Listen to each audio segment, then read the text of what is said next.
देखो, fourth semester branch subject है estimation costing और आज का टॉपिक है हम इक्विपमेंट के बारे में जानेंगे जो इलेक्ट्रिकल इंजीनियरिंग ड्राइंग में मोस्टली यूज करते हैं। तो पहला यहाँ पर है एमसीबी। एमसीबी क्या होता है वो हम जानते हैं।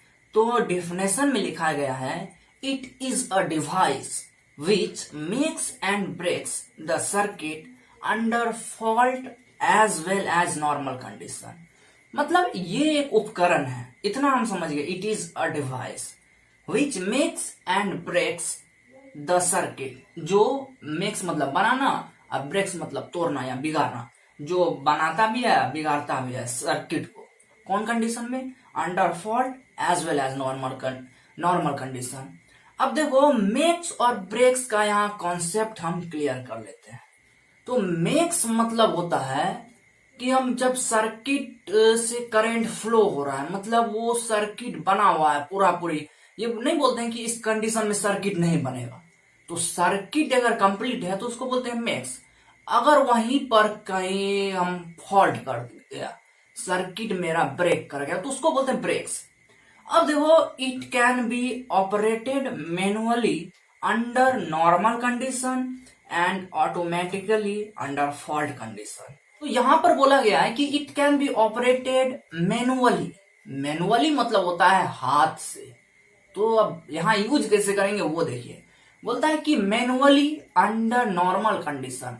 तो नॉर्मल कंडीशन जब मेरा मतलब सामान्य जैसे फ्लो हो रहा है, तो हम एमसीबी को ऑन ऑफ करेंगे तो अपने हाथ से करेंगे, खुद ब खुद नहीं होगा।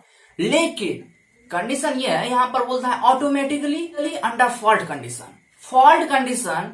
फॉल्ट कंडीशन में वो ऑटोमेटिकली अपने आप खुद ब खुद वो हो जाता है, स्वतः। ऑटोमेटिकली मतलब होता है स्वतः, स्वयं, खुद से।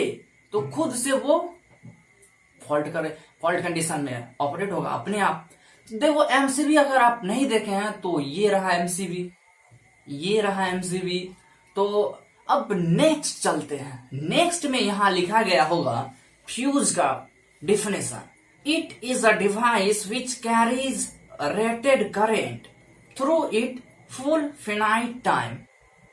मतलब फ्यूज एक डिवाइस है, फ्यूज भी एक उपकरण है जो क्या करता है, कैरीज करता है। कैरीज मतलब पहुंचाना। तो कैरीज कहां से कहां?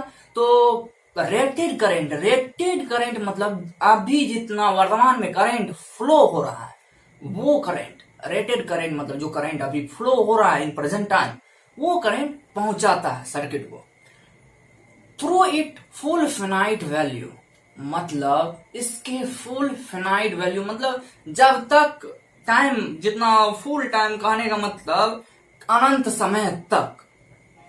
But capable of breaking over a load as well as fault condition. मतलब अब ये ब्रेकिंग कब होगा, मतलब फ्यूज कब उड़ेगा? जब ओवरलोड हो जाएगा तब, या फिर फॉल्ट कर जाएगा तब उड़ेगा। फ्यूज मतलब अगर उड़ता है तो वो तो सेफ के लिए है, जो कि उसी से पता चल जाता है जो कहीं ना कहीं फॉल्ट है या फिर वोल्टेज ओवरलोड हो गया।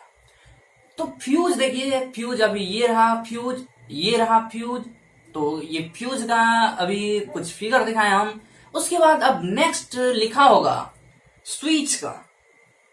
तो स्विच क्या होता है वो जानते हैं हम लोग। स्विच क्या होता है उसके लिए देखिए, it is a device which is capable of making and breaking of electrical circuit under normal condition. देखिए, स्विच अभी एक फिगर, दो फिगर, तीन फिगर, ये आ गया स्विच का फिगर। अब देखो, ये डिवाइस है, ये भी एक डिवाइस है जो सर्किट, इलेक्ट्रिकल सर्किट को मेक्स करता है, ब्रेक्स करता है under normal condition. Normal condition में हम जैसे ऑन करते हैं तो मेक्स कर दिए, ऑफ करते हैं तो ब्रेक कर दिए, ये स्विच का काम है। अब वहीं पर अगर देखें कि under normal condition as well as fault condition, तो क्या होगा? एमसीबी होगा। तो यहां तक क्लियर है। तो अब चलते हैं कंडक्टर्स का। यहां लिखा होगा कंडक्टर्स का डिफिनेशन। तो देखिए, a material which carries current and offers low resistance path to flow of current. ये एक मटेरियल जो फ्लोज करता है, कैरीज करता है करंट को कैरीज करता है। और अगर करंट कैरीज करेगा, जहां करंट अधिक होगा, करंट का पाथ जब बनेगा तो वहां ऑब्वियसली है रेजिस्टेंस मेरा लो होगा। तो अब नेक्स्ट लिखा होगा definition, lightning arrester. Lightning arrester क्या होता है? देखो, a device which divert the lightning stroke to ground, it offers low resistance path for high voltage. तो इसको हम समझते हैं। पहले देखो, लाइटनिंग अरेस्टर मतलब होता क्या है वो जानते हैं। तो उसके जानने के लिए, जैसे कई बोलते हैं कि बिजली का झटका, बिजली गिर गया, तो बिजली गिरने के लिए हम लोग, और वो तो बिजली लाइटनिंग के लिए होगा। एरेस्टर मतलब अरेस्ट शब्द सुने होंगे। अरेस्ट मतलब होता है गिरफ्तार करना, मतलब जो बिजली को गिरफ्तार कर ले। वो अभी सेंटेंस नहीं बना, देखिए वो समझने के लिए हम बोल रहे हैं। तो लाइटनिंग अरेस्टर वही डिवाइस है जो लाइटनिंग अरेस्टर को, लाइटनिंग स्ट्रोक को, मतलब जो बिजली अभी गिर रहा है उसको ग्राउंड तक डाइवर्ट पहुंचा देता है। डाइवर्ट मतलब होता है पहुंचाना। तो अब देखो, ये फिगर होगा, ये फिगर होगा, ये दोनों फिगर आप देखे होंगे, और नहीं देखे तो ये देखिए, लगा के देखे देते हैं। तो ये देख लिया। तो देखिए, ये लाइटनिंग अरेस्टर है। अब बोलता है कि ये लो रेजिस्टेंस करता है पाथ, लो रेजिस्टेंस का पाथ बनाता है फॉर मतलब हाई वोल्टेज जहां पर होगा उसके लिए लो रेजिस्टेंस का पाथ बनाता है। यहां तक क्लियर है। अब नेक्स्ट डिफिनेशन लिखा होगा रिले का। रिले क्या होता है अब वो जानते हैं। रिले के लिए देखिए, relay is a device that detect the fault and initiate the operation of circuit to isolate the defective element from the rest of the circuit. तो पहले हम समझते हैं कि रिले क्या होता है। तो रिले एक डिवाइस है जो डिटेक्ट करता है, मतलब डिटेक्ट मतलब होता है डिटेक्ट करना, जैसे हम सुनते हैं कि वो डिटेक्ट कर लिया, खोज निकाल लिया, मतलब डिटेक्ट कर लिया, खोज लिया वो वहां से फॉल्ट कंडीशन। तो फॉल्ट को खोजता है and initiate the operation of circuit to isolate the defective element from the rest of the circuit. कहने का मतलब आइसोलेट करने का ही मतलब होता है, जो इनिशिएट मतलब वहां से इनिशिएट कर देता है, अलग कर देता है, वो डिटेक्ट करता है, उसको बताता है कि हाँ यहाँ फॉल्ट है, और उसके बाद रेस्ट ऑफ द सिस्टम में जो डिफेक्टिव एलिमेंट है उसको आप हटा दीजिए। तो ये काम करता है रिले। अगर आप नहीं समझे तो ये देखिए, ये देखिए, अब अगर समझ गए होंगे, ये देखिए, समझ गए होंगे रिले क्या होता है। नेक्स्ट लिखा होगा यहाँ पर सर्किट। तो सर्किट क्या होता है वो जानते हैं हम लोग।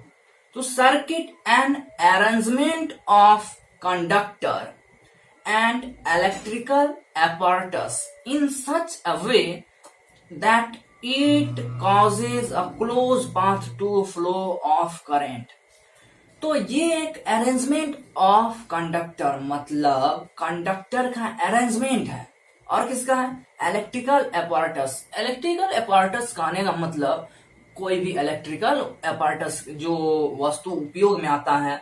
इन सच वे, किस वे मतलब किस तरह से है, तो it causes a close path to flow of current. ये क्लोज पाथ बनाता है ताकि फ्लो ऑफ करंट यानी करंट मेरा फ्लो हो सके। अब देखो सर्किट कितना तरह का होता है, एक तो शॉर्ट सर्किट होता है, दूसरा ओपन सर्किट। तो पहले देखिए शॉर्ट सर्किट का डेफिनेशन।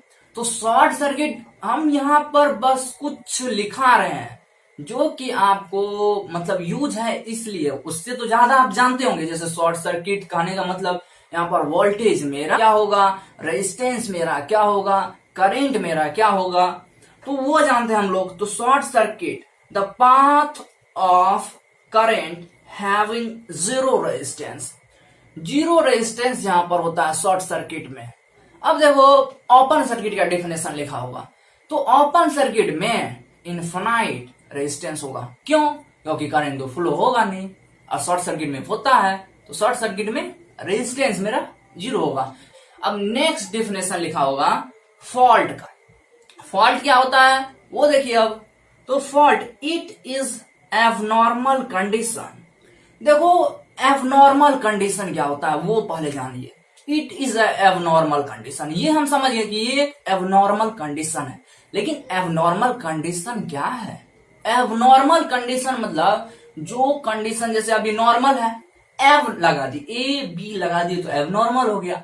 लेकिन नॉर्मल में नियमित हम कर रहे हैं, जो हो रहा है, जैसे अभी लाइट जल रही है, पंखा चल रहा है, जो फलना चिलना जो है वो नॉर्मल कंडीशन है। अब वहीं पर कहीं फॉल्ट आ जाए तब, कहीं पर डिफेक्ट कर जाए तब, वो अनियमितता आ जाए, मतलब नॉर्मल से बाहर हट के, थोड़ा हट के और आ जाए, तो उससे बोलते हैं एबनॉर्मल कंडीशन। अब देखिए बोलता है due to which flow of current is diverted from its intended path. इसके कारण जो करंट मेरा फ्लो हो रहा है वो देखो, अब फॉल्ट करेगा तो ब्रेक आएगा, तो उसके कारण करंट क्या होगा? करंट फ्लो होगा। अब इसका एग्जाम्पल देखिए, तो एग्जाम्पल में लिखा होगा शॉर्ट सर्किट। शॉर्ट सर्किट में क्या? Overload voltage. अगर अभी भी नहीं समझे तो कुछ अभी एक फिगर दिख रहा होगा, तो वो देखिए फॉल्ट कंडीशन में क्या क्या हो सकता है, वो मतलब थोड़ा हम दिखाएं कि फॉल्ट कंडीशन ये है। अब देखिए आइसोलेटर का डेफिनेशन लिखा होगा। तो isolator is a switch which is used to design to open a circuit under no load condition. मतलब नो लोड कंडीशन में एक सर्किट को ओपन करने के लिए ये स्विच ऐसा है जिसका हम डिजाइन किया जाता है इसी काम के लिए। तो अब लिखा हुआ और it is connected on both side of circuit breaker. Circuit breaker के बोथ साइड यानी दोनों साइड में ये कनेक्ट होता है। अब इसका मेन पर्पस क्या है? It main purpose is to isolate one portion of the circuit from other. देखो आइसोलेट करने का मतलब ही हो जाता है, नाम से ही काम का परिभाषा चल जाता है, नाम से ही काम का पता चल जाता है क्या आइसोलेट मतलब अलग करना। तो ये मतलब सर्किट के एक पोर्शन को दूसरे पोर्शन से अलग करता है। अब मान लीजिए ये मेरा एक कंडक्टर है, इधर से भी सर्किट बना हुआ, इधर से भी सर्किट बना हुआ, इसको हम यहाँ से आइसोलेट कर दिए तो क्या अलग हो गया ना। इसी को बोलते हैं ओपन। तो मतलब स्विच है लेकिन डिजाइन करते हैं एक सर्किट को, इलेक्ट्रिकल सर्किट को ओपन करने के लिए। तो ये ओपन करने के लिए जो डिजाइन करते हैं वही हम किससे करते हैं? आइसोलेटर। अगर अभी भी नहीं समझे तो ये एक फिगर है, ये एक फिगर है, अब दोनों को समझ सकते हैं। तो आज का लेक्चर यहीं समाप्त करते हैं।